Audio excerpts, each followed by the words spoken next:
ओम शांति। अव्यक्त मुरलियों की श्रृंखला में आज हम प्यारे बाप दादा के 1871 के मधुर महावाक्य सुन रहे हैं। मुरली का सार है स्वयं की स्टेज को सेट करने की विधि। बाबा ने कहा आज समाप्ति का दिन है व समर्पण होने का दिन है। समर्पण अर्थात जो भी ईश्वरीय मर्यादाओं के विपरीत संस्कार व स्वभाव व कर्म है उसको समर्पण कर देना है। समर्पण किसको कहेंगे? जो भी ईश्वरीय मर्यादाओं के विपरीत कोई संस्कार, कोई स्वभाव व कोई कर्म है उसको समर्पण कर देना है। जैसे कोई मशीनरी को सेट किया जाता है तो एक बार सेट करने से फिर ऑटोमेटिकली चलती रहती है। इस रीति से भट्टी में भी अपनी संपूर्ण स्टेज व बाप के समान स्टेज व कर्मातीत स्थिति की स्टेज के सेट को ऐसा सेट किया है जो कि फिर संकल्प, शब्द व कर्म उसी सेटिंग के प्रमाण ऑटोमेटिकली चलते ही रहें। ऐसी अथॉरिटी की स्मृति की स्थिति की सेटिंग की है। ऑलमाइटी अथॉरिटी बाप है ना। आप सभी भी मास्टर ऑलमाइटी अथॉरिटी अपने को समझते हो। जो ऑलमाइटी अथॉरिटी की स्टेज को एक बार सेट कर देते हैं वह कभी भी ऐसे सोचेंगे नहीं व कहेंगे नहीं वह करेंगे नहीं कि जो कमजोरी के लक्षण होते हैं।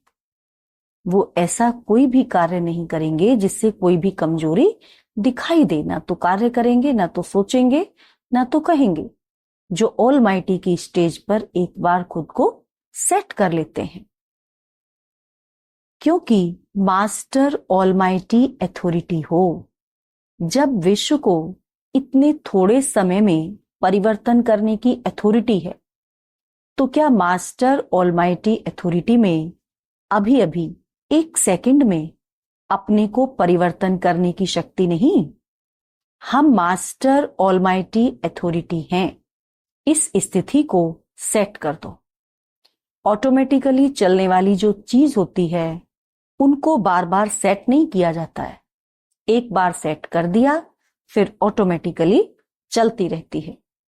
आप लोग भी कभी सहज और सदा के कर्म योगी अर्थात निरंतर निर्विकल्प समाधि में रहने वाले सहज योगी बने हो कि योगी बने हो?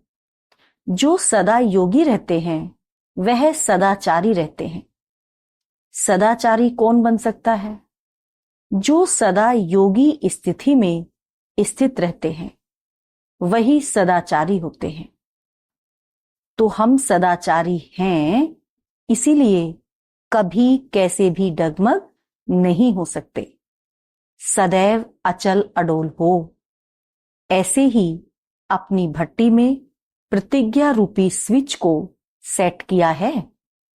अगर प्रतिज्ञा रूपी स्विच को सेट कर दिया तो प्रैक्टिकल में प्रतिज्ञा प्रमाण ही चलेगा ना। तो सदाचारी व निरंतर योगी व सहज योगी नहीं हो जाएंगे। गायन है ना कि पांडव पहाड़ों पर जाकर गल गए।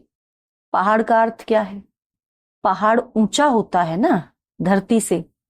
तो पांडव धरती अर्थात नीचे की स्टेज को छोड़कर जब ऊंची स्टेज पर जाते हैं तो अपने पास्ट के व ईश्वरीय मर्यादाओं के विपरीत जो संस्कार, स्वभाव, संकल्प, कर्म व शब्द जो भी हैं उसमें अपने को मर्जीवा बनाया अर्थात गल गए। तो आप भी धरती से ऊंचे चले गए थे ना। पूरे गल कर आए हो या कुछ रख कर आए हो? अपने में 100% निश्चय बुद्धि है तो कभी हार नहीं हो सकती।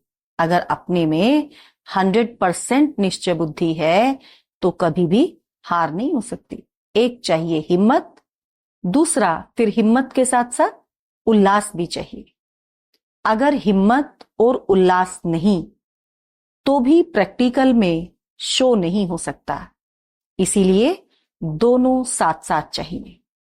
एक अंतर्मुक्ता और दूसरी बाहर से शो करने वाली हर्षित मुक्ता, वह अवस्था है। दोनों साथ साथ चाहिए। इस रीति हिम्मत के साथ उल्लास भी चाहिए, जिससे दूर से ही मालूम हो कि इन्हों के पास कोई विशेष प्राप्ति है। जो प्राप्ति वाले होते हैं उनके हर चलन नैन चैन से वह उमंग उत्साह दिखाई देता है। भक्ति मार्ग में सिर्फ उत्साह दिलाने के लिए उत्सव मनाने का साधन बनाया है।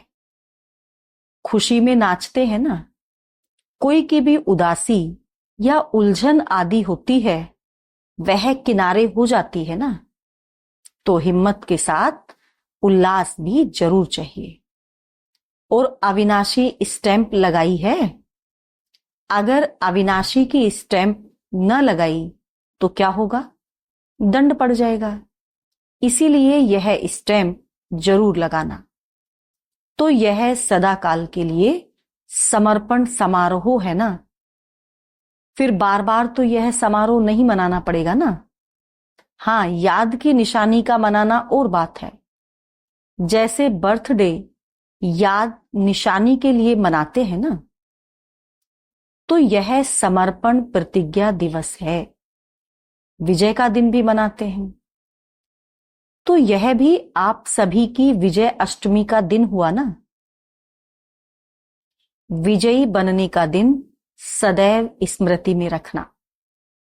लास्ट स्वाहा ऐसे करो जो सभी के मुख से आप लोगों को देखकर वाहा वाहा निकले।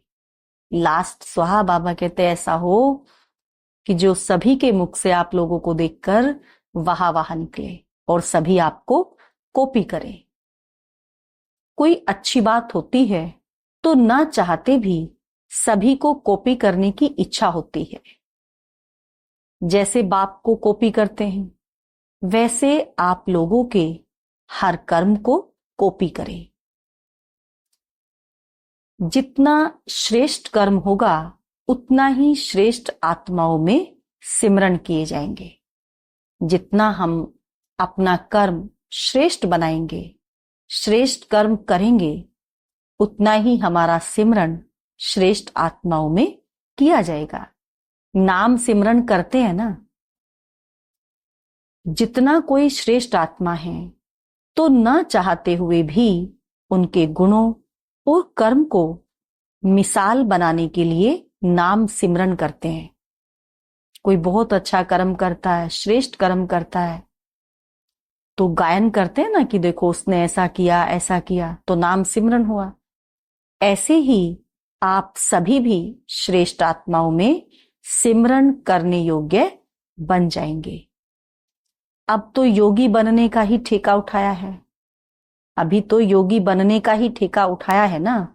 योग युक्त अर्थात युक्ति युक्त।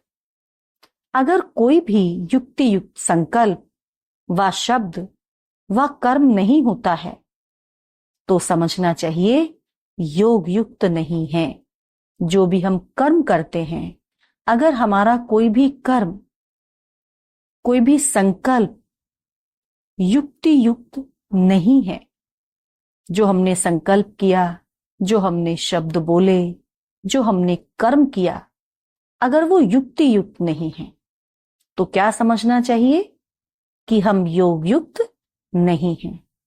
क्योंकि योग युक्त की निशानी है युक्ति युक्त। जो योग युक्त होंगे वो सदैव युक्ति युक्त होकर के चलेंगे। योग युक्त का कभी अयुक्त कर्म व संकल्प हो ही नहीं सकता। जो योग युक्त होगा वो कभी भी कोई भी कर्म व संकल्प अयुक्त नहीं करेगा। यह कनेक्शन है योग युक्त और युक्ति युक्त का। जो युक्ति से चलेंगे वो सदैव योग युक्त होंगे, अर्थात जो योग युक्त होंगे वो सदा युक्ति युक्त होकर ही कर्म करेंगे। अच्छा, ओम शांति।